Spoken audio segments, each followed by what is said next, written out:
My boyfriend belonged to the untouchables among the capital's elite, with a family fortune worth tens of billions. To test me, he spent 7 years never buying me a single gift, never spending a cent on me. Even a stop at a convenience store for condoms had to be split down the middle. Then, my mother fell critically ill.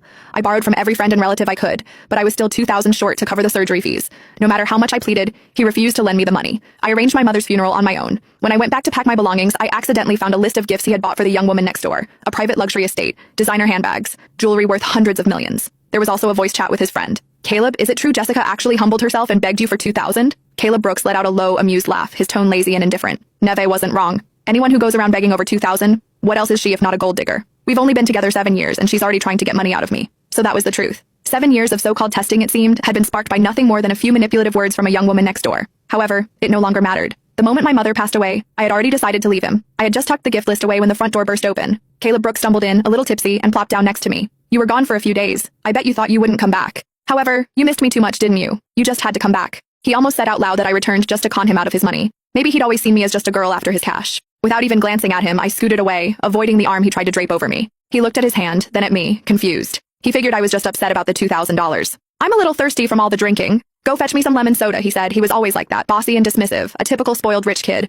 However, when he first pursued me 7 years ago, he pretended to be poor. He had me completely fooled. Jess, I've got nothing, and I can't promise you a future. However, we can work hard and make a good life together. I believed his honest face back then and agreed. I needed money, but I could get by on my own hard work. I was touched by his promise to work hard together. However, the longer we were together, the more I realized that he was not like everyone else. He would turn his nose up at anything cheap. He would make me do things that he could easily do himself. It all clicked when I saw him step out of a fancy car and into a swanky club, treated like a star. That was when I knew our relationship was built on lies. He was always afraid that I was just after his money. Caleb spoke up again, snapping me back to the present. If you need money in the future, just ask me. Don't use your mom's sickness as an excuse. You're not scared of getting what's coming to you, huh? His words seemed so silly to me now. I looked up at him with an icy stare. Would you actually give me the money if I asked? He paused, looking unsure for a moment. However then, as if proving a point, he gave me a mocking glance. Neve was right. You're only with me for my cash.